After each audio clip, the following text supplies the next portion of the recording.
Now, I want to bring on Democratic Congressman Don Beyer from Virginia, who voted in favor of impeaching the president. We just heard those updates from Jess, at least on the impeachment front. And if the Senate trial happens after the inauguration of President elect Biden, it will be history making to be voting to remove the president from office who is no longer in office. So, Congressman, you've called President Trump a clear and present danger. And of course, the timing of this Senate trial is unclear. Now, even if the Senate votes to convict, if it happens after the inauguration of President elect Biden, the primary point would then have to be to prevent him from occupying the office of the presidency again, as he's no longer in office anymore. I'm wondering if you think that you can get enough of your Senate Republican colleagues to go along with that. It has to be a separate vote for everyone at home who's not aware. It's not an automatic thing that if the Senate convicts that he can't run again, that has to be a separate vote. Do you think you can get enough Senate Republicans to go along with that? Christine, I'm actually more optimistic that we could do that than that we can get the two-thirds necessary to convict. You're right. We need to sort of break it down into three pieces. There's first the removal from office, which is moot because Donald Trump will already have been removed from office. The second is the disqualification from further office. I'm not a constitutional scholar, but there are instances in the past where a simple majority of the Senate was sufficient to disqualify. And then there are many members who are concerned about his continued benefits as the next president. You know, the huge transportation budget, the Secret Service. I'm not quite sure the Senate will want to go that far as to take them away, but certainly people are talking about that. Now, I want to turn to how you're going to be able to move in this next congressional session with some of the new colleagues that you have, Republican colleagues. You tweeted out a video of Georgia Congresswoman Marjorie Taylor Greene, and you said, I'm going to quote you here, you said, imagine having to go to work with this person.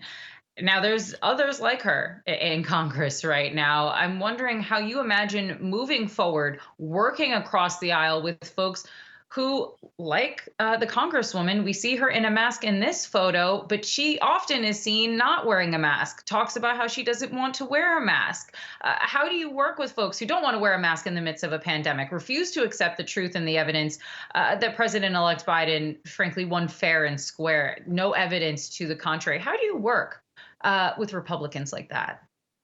With people like Marjorie Taylor Greene and Lorraine Boebert from Colorado, and even some of the older folks that have been on, Louis Gohmert from Texas, Andy Biggs from Arizona, they've always been difficult to work with. The good news is, though, that we had 10 Republicans vote for impeachment. Many more said they would, except they were afraid either for their families or for the political consequences.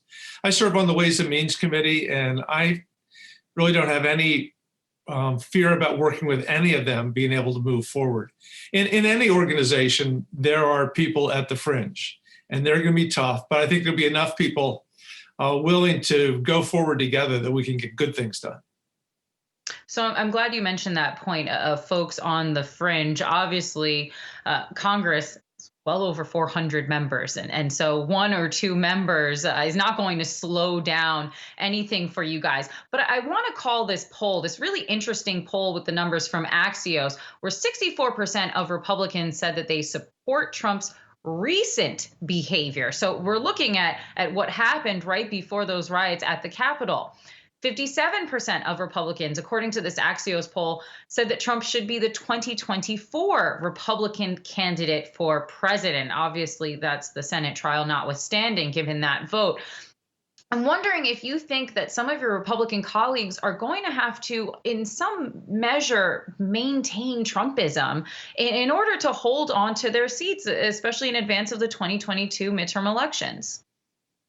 Yeah, I think that's certainly plausible, especially the redder the seat.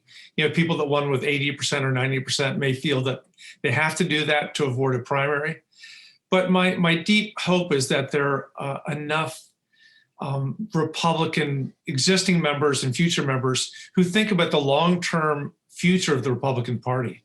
With Donald Trump, in fact, one of the interesting things as we talk about polling is they looked at the 75 million, a subset of it, and found that people were far more devoted to Donald Trump than they were to a Republican Party or to a Republican Party identity. he's not building things that a long-term Republican Party can thrive on. And I'm hoping that, the good members of the Republican delegation to Congress will be thinking about the core values, the conservative values that gave us a two-party system rather than Democratic Party versus Donald Trump.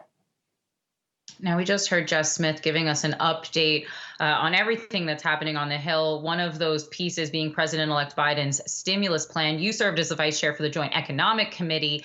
We just had initial jobless claims for last week come out. It was not good, 965,000. As you're talking to your colleagues in the House and in the Senate, especially on this economic piece, as we look forward to the economic recovery, what's the hope for Americans in terms of stimulus checks, of continued or sustained support? Does Congress right now have the appetite or the desire to continue to support the economy throughout 2021? Yeah, I very much think that we do. I mean, interest rates are close to zero and will stay that way for the foreseeable future. It was really only Mitch McConnell holding it up in the Senate before. But we have to have unemployment insurance extended. We now are at 4 million people that have been unemployed for longer than 27 weeks. 37% of the unemployed are long-term. We're 9.8 million fewer jobs than we had a year ago on February 1st. So now the time, and 1.3 million state and local employees have lost their job. And of course, with the McConnell compromise, we got no money for state and local. So that will show up with Joe Biden tonight, I hope. And and I'm hoping that we'll get the bigger checks also.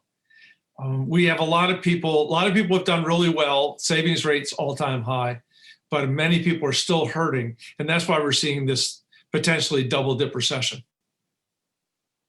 There was another Axios poll about whether the country is falling apart, and we actually had some bipartisanship there. Both Democrats and Republicans agree that the country is falling apart. However, I'm sure differences remain on why it's falling apart. Moving forward, Congressman, how do you and some of your colleagues plan on working together in unison, especially on some of these pieces around the economy to help fix what a lot of folks view as a broken America right now, an America that is struggling economically?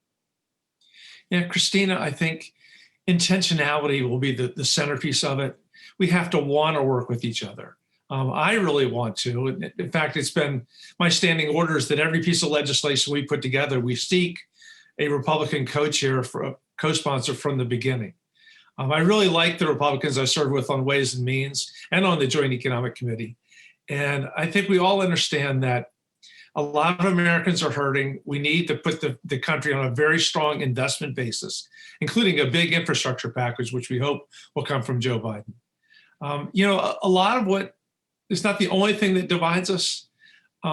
Race certainly lingers as a major division factor, but also the way capitalism has really spread its benefits in very different ways.